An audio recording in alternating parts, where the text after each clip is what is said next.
Welcome back to the Winded Podcast. I'm your host, Seamus Sullivan. And if you are not already subscribed, make sure you're subscribing. We're available on YouTube, Spotify, Apple, and Amazon. And make sure to follow the Instagram at Winded Pod. And you can find me on TikTok at Seamus_Sullivan.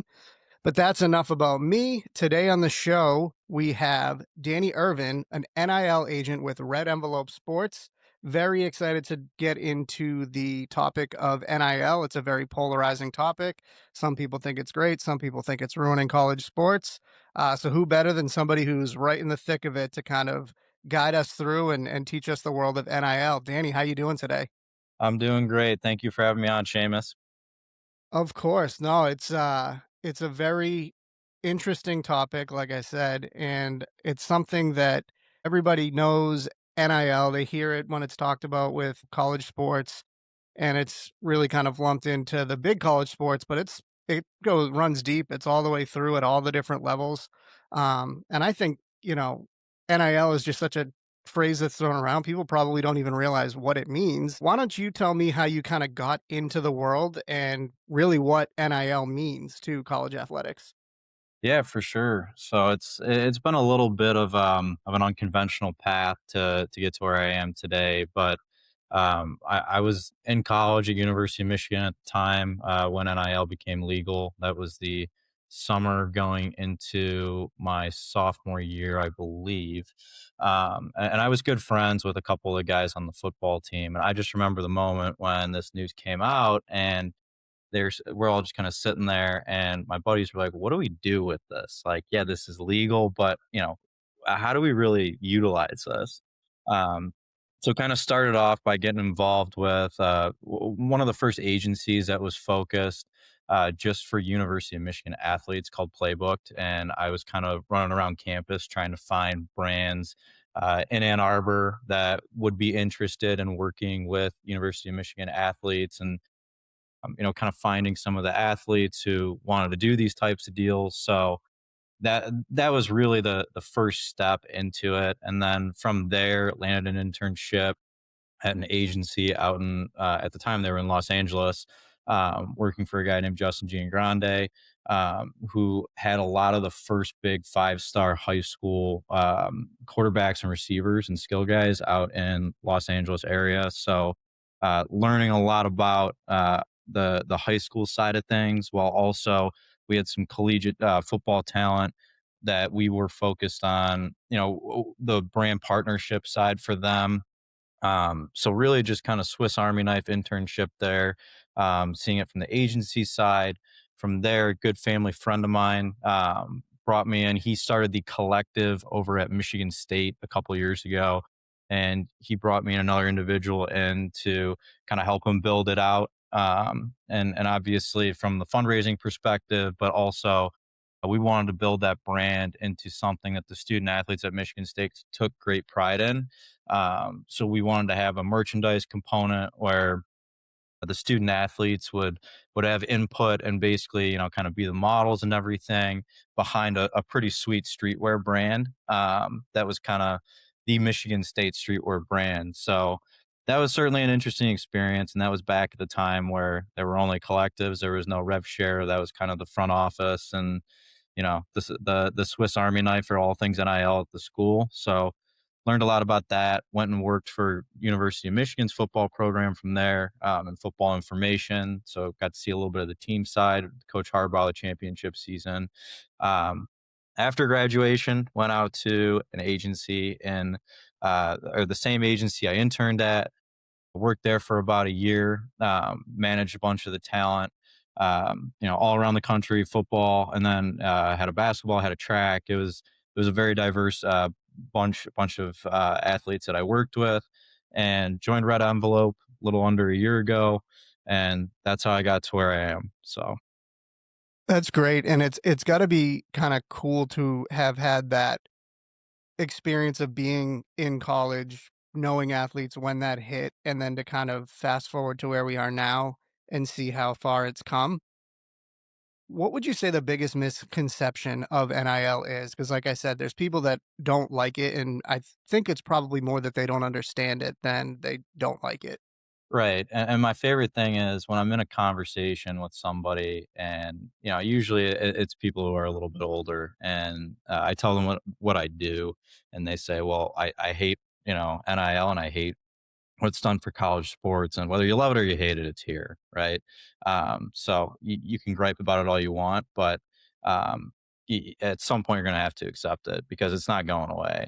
And I would say the biggest misconception about NIL, and especially in our industry, agents, in general don't get the best kinda rap around the NIL industry, and I'm not saying everyone, in my industry is that they're angels, but at the same time, at our firm, we're really focused on creating great football outcomes for our clients, and that's the approach we've taken. That was the approach Don took, and it's been passed down to us. And with our guys, we ultimately just want to make sure they're in the best positions to position them for long term success. So, in terms of a misconception, I would say not all agents are running around chasing the highest dollar for their athletes. It's especially what we do here. We're focused on putting our guys in the best position for long term success. And an example I have there, an athlete that I've had the pleasure of working with for about the past year now, a kid named Tyson Davis, who was a wide receiver at Central Michigan. Played there for 4 years. While he was there, had 2 season-ending injuries. He had a torn Achilles and torn ACL. For a slot receiver, that's not great for long-term outlook. And Tyson decided he wanted to, jump in the portal after this past season as a grad transfer with 2 years due to medical red shirts available, and he was one that we really had to work for. He wasn't a portal guy where you jump in and there were 20 different schools that were hitting him up. Due to the injury history, a lot of schools were kind of scared off. And he was a guy that it literally basically got to that last day where you could jump into the portal and kind of that last wave of schools bringing in guys on visits. And I'm hitting up, every school trying to get them a spot, see who needs a slot receiver. And really, we had some schools that flirted with us, but nothing up until that point. And it literally just came down to I'm sitting there tracking transfer portal, movement with team depth charts where it's at. And I called University of Virginia and said, "Hey, it looks like you guys still need a slot who can, a veteran guy who can come in and play." And they said, "We do." And that was a situation where it was not the biggest financial transaction we've done. It wasn't the biggest name player, but we turned a kid's life around at the end of the day because he was ultimately going to have to go back to Central Michigan. That's an offense that runs the ball probably about 65% of the time. Not great for a receiver, and beg for his job back. And instead, he is getting a free graduate degree from one of the best schools in the world, making some money, and the football dream lives on. So I would just say, like, those are the moments that the media doesn't necessarily cover, and instead, they'll make sure to cover the moments where an agent, did something crazy, made some crazy financial ask to a school, or basically made a kid transfer for a selfish reason. So that's just something. I mean, there's a lot of that out there that doesn't get the love that it deserves, and just wanted to bring that up. No, that's a great story, and I think when people think of, anybody who thinks that college sports have been ruined, the transfer portal is obviously a big part of that, and people don't like, guys just jumping ship and going around, but in a story like that where this is not the, guy who's gonna get drafted number 1 overall, it's not like a top prospect, and, with your assistance, you were able to land him in a place that's a good fit for him versus either being done with football or having to go back and go to a situation that he wasn't comfortable in anymore. Before NIL, those type of situations probably weren't happening, right? It was the player was really on their own to kinda handle those things, and who knows if he's able to find that spot in West Virginia without some assistance. Yeah, 100%. I mean, it's completely changed, and it almost went from, I guess, right when NIL started, you were kind of, you were viewed in kind of a negative way for having an agent, like, "Oh, this guy's big time," right? But now it's almost shifted to the point where if you are a major college football player and you don't have an agent, that's malpractice on your part. because, and it's not just because of navigating the portal and all that, but these contracts that the schools are giving these guys now from revenue sharing. I mean, you need a team that's experienced to help redline and negotiate these because that's what we've come to, and you need professionals to help you out with that. Obviously, depending on the sport, depending on the athlete, and depending on the brand itself, there's no kind of one answer for what separates, what athlete's a good option or a good, you know, opportunity for a brand to pursue. But what would you say is a characteristic that 99% of brands are looking for in an athlete to work with? Yeah, that's a really good question, and the number one thing when athletes have asked me that I reiterate to them is authenticity, because I mean, at the end of the day, most athletes don't have the crazy following. Let's say, over 99% don't have some massive following that just naturally draws brands. So what can you do to differentiate yourself from the pack, right? And make yourself stand out to brands. So when I bring up the story of authenticity, I think of my younger sister. She plays soccer at University of Michigan, and I've kind of helped her out with some NIL stuff over the years. And she was one where she doesn't have a huge following. She plays a non-revenue sport, so you would think on paper there aren't a ton of NIL opportunities. Well, we worked and scrapped, and we got a couple of brands that would send her some free product, and that's kind of how it started. And from there, it's, hey, you get this. I helped you get this opportunity with free product. Now it's almost up to you to decide what relationship you want with this brand long term. So create a really solid Instagram video or a TikTok or whatever for this brand to show them, hey, I'm serious about wanting to work with you consistently. And she did that for a couple of the brands, and it got great engagement. It was really good content. And as a result, these brands came back, and now they're doing paid partnerships with her. And again, she still is only somebody that has about 2,000 followers, but brands will take quality over quantity with these posts.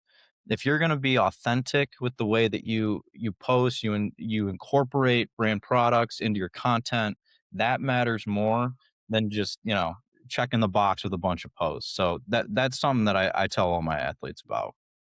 Yeah, and it's great to see from my perspective as I'm kind of going through Instagram or I'm seeing people that could be potential guests and looking to see people that don't have, a following like Livy Dunn has, but you know, they have a couple thousand or whatever, but you can see that they are getting some sort of opportunities, whether it's representation or they're, promoting brands and either getting paid for it or at least getting something out of it. And I think that that's probably something that people don't realize, that it's not just the D1 star quarterback, football athlete that is getting these opportunities. It's really anybody who goes out there and puts in the effort and, provides a service for the brand, because not every brand is, Coca-Cola. There's smaller, upstart companies that are, clothing or merchandise or whatever, that also need promotion. And instead of being able to reach out to, the top athletes, they kind of stay with somebody who they can get, and it kind of works out for everybody. Yeah. No, absolutely. There's different ways to go about it, and every athlete's going to be different. But what I tell everyone as well is you also have to be patient with this because it doesn't happen overnight. I mean, even Livy Dunn, and you think of some of the big, NIL names over the past few years. I mean, it didn't happen overnight for them. It happened over time. So you have to be patient. But with that, you also have to be consistent and, putting that quality content out there, while also making sure that it's authentic. So it's kind of balancing all those things. And ultimately, that's kind of the formula, in my opinion. Yeah, people get beaten to death with ads in everything in life, whether it's watching TV, watching YouTube, social media, and if I'm going to consume a promotional material, I at least want it to seem real and not this scripted fake thing. So I think, people that can, bring that authenticity and showcase whatever product they're showcasing in a way that people would want to consume. anybody can do that. It doesn't have to be. And honestly, somebody who's a little hungrier and is grateful for the opportunity, honestly, might be even a better fit for that. Yep. No, absolutely. I mean, there's not a cookie cutter type of solution for brands. I think they're kind of just looking for things on the fly, and athletes that fit their current campaigns. So 100%. So, talking about social media, how much involvement does your agency have in, kind of coaching or letting people know kind of how they should, or is that really just up to the client to kind of run their social medias? Yeah, it's a little bit case by case. I mean, we're not it's not a standard blueprint for everybody, but we've had some clients who come to us and say, I want to be more marketable, or I want to grow my following, or anything like that, or help me create some ideas for content. And I mean, we'll sit down with them and just figure out, like, all right, let's create a plan that works for you, because the plan that works for some of the big NIL names out there, that might not be what you want to do. You might not want to post 3 times a week and post 2 stories a day and all that. And if you're somebody that doesn't post a lot, let's focus on somewhere you're maybe posting once a week or once every 2 weeks, but let's make it something that's quality content. So, yeah, we have athletes that will kind of help them with that social media calendar, what to post, what days, helping them come up with ideas. But we're as involved as individuals want us to be, or not as involved as they want us to be. So it's a little bit case by case. Yeah, what kind of mistakes are people making that, if they don't have representation kind of coaching them? Well, the biggest mistake that I see, and I'm sure probably most agents out there would agree with me, is a lot of kids don't take the long-term financial outlook too seriously. So with all my guys, I'm like, all right, let's get you set up with financial advisor, accountant. I mean, the amount of guys that I've heard from in the past, I'm not saying that they're clients of our firm, but just in general, that don't know they have to pay taxes. It's frightening. Um, so making sure those things are taken care of, and ultimately just, hey, are you budgeting this money, or are you going to go blow it all in 2 seconds on clothes, chains, cars, whatever? That's a huge, that's number one, obviously. But also, I think one of the biggest things is a lot of athletes will get caught up at times in chasing, if they do jump in the portal or in the high school recruiting process, chasing that highest dollar amount as opposed to the best football fit. And that's where we really step in. And at the end of the day, it's their decision, right? If that's the way they want to do it, then that's how they're going to do it. But there have been situations where we've had a lot of athletes who will take significantly less money to play for a program that is better suited for them and will ultimately deliver a better long term outcome for them. So I would say that's an issue overall. But we spend a lot of time with our guys just making sure, like, hey, this is a decision you're making. We're going to give you all the information to help you make the most informed decision possible. We were talking about it before we got on, and when you think of sports agents, big time sports agents, there's kind of a handful that are like just bigger than life kind of names in the industry. Obviously, there's like Boris and Rosenhaus but your founder, Red Envelope Sports, Don Yee, who's a huge deal in Boston because he represented Brady, Edelman. What's it like, having Don Yee kind of, I know that you said he's kind of, more consulting now, but what's it like being exposed to somebody who's so legendary in the industry? Yeah, I mean, long story short, it's absolutely a tremendous honor to be working with his team, and working for the firm that he really built over the years. And we do take pride in really carrying on his legacy, doing business like he did, not just with Tom, but with all of his clients through the years. And he's taught a ton to my team, which in turn has been taught to me. So we're very particular about how we do business, and Don was successful because he did business in a certain way, and we make sure that we're implementing that into our work as well. So it's a tremendous honor. It's definitely a high bar, which is it comes with a little bit of stress there, but at the same time, it's a good legacy to try to follow up on. Yeah, I mean, he's a perfect example of, at least with what he did with Brady and Edelman too, is was just the situation mattering more than the finding the highest dollar, and you can see it shines through to you where, if he could have easily put Brady on the open market and gone, a blank check for him, but he wins 7 Super Bowls, without, being in the right situation. So I think that legacy alone is showing through in the way you guys do business. Yeah, for sure. We try our best. So What is something about NIL that, maybe on the horizon or that you kind of are hoping for to kind of come from, obviously it's evolved to this point. What is something that, you kind of would hope, if there is anything? yeah, I guess well, right now there's obviously so much going on between the executive order that came out. There's always new rule changes and new legislation. I mean, it feels like every day, and we're constantly having to stay in touch with all that and stay on top of it. So, I mean, there's a number of different ways to go with it, right? As it goes with eligibility, is 5-5 going to become the new standard? Um, is there going to be a limit on transfers? I don't necessarily see that happening. I don't see a lot of this happening without a CBA in place. Just being honest. Um, but I guess it's just overall, I do think something that would be good for the industry is having, I guess, some sort of not necessarily or I guess certification is the right word. Some sort of guardrails around who's allowed to really work with a lot of these athletes, because it's not like the NFL right now.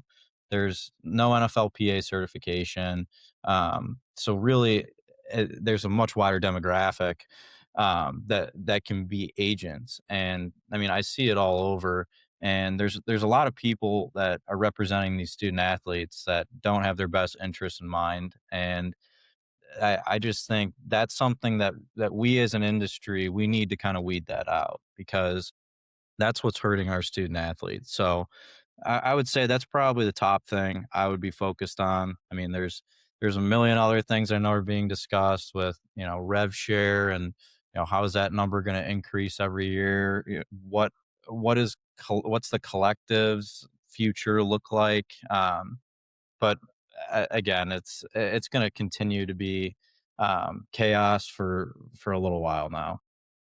Yeah, for sure.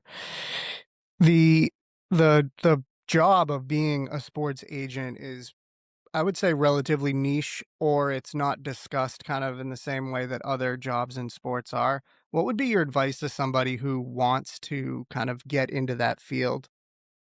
Yeah, I would say on paper it looks awesome. I mean, you're talking to a lot of people out and about, and it's like, oh, Jerry Maguire, that's sweet. Yeah. I wanted to do growing up. It definitely is. I love it personally, but it's not for everybody, and you're not going to know if you love it until you see it up close. And if you're going to be successful in this industry, you got to be willing to be really scrappy, and you're going to have to be cutthroat, and you're going to have to deal with a lot of chaos and endlessly. You're going to work pretty much. You're never going to work a 9 to 5. You're going to work weekends. You're going to work late nights. You're going to work around your client's schedule and ultimately when you're needed. I mean, I've taken calls at 5 a.m. I've taken calls at 2 a.m. I've taken calls at every hour in the day, and that's just the business we're in. And it's extreme. Nothing's more rewarding than college football Saturdays when I get to flip around the TV, and in one game I see one of my guys making plays, and in the next game I see another one of my guys making plays. But at the same time, there's a lot that goes into ultimately getting to that outcome and being able to watch those guys. Biggest thing I would recommend to people trying to get into it, there's so many different ways to get into it now. Whether it's if you're a college student, there's plenty of opportunities with athletic department, football staff individually, or any of the athletic staffs. There's opportunities with NIL groups on campus. So really, I would say it's just at some point, especially as you're getting into it, you're not going to make a lot of money. You're going to have to work terrible hours, and you're going to have to do a lot of grunt work. But that's kind of the rite of passage to get into this industry. You got to prove it. And once you get in the door somewhere, you got to be willing to learn, ask a lot of questions, show that you really care and you want to learn from those who have been there for a while, and you'll do just fine. Um, but yeah, I guess that's kind of the rundown. Yeah, it's definitely an interesting career path. How would you say you mentioned Jerry Maguire, how kind of accurate or inaccurate of a representation of what that's like as life as an agent? I mean, it's somewhat, I guess, it's definitely Hollywood effect a little bit. Yeah, I guess at the core of it, there are some similarities. that's great. That's a great movie. Great movie. Definitely. All right, Danny, this has been so much fun. I really appreciate you taking the time and kind of educating on the world of NIL. Where could people reach out to you if they have, additional questions or anything in regards to NIL? Yeah, definitely. I mean, I'm on Instagram, Danny Ervin 48. Same thing on Twitter X. Always happy to connect, and life's a network. So building relationships. That's what I say. I'm in the business of. That's what it's all about. So always happy to connect. Love to hear it. Thank you so much, Danny. Perfect. Thanks.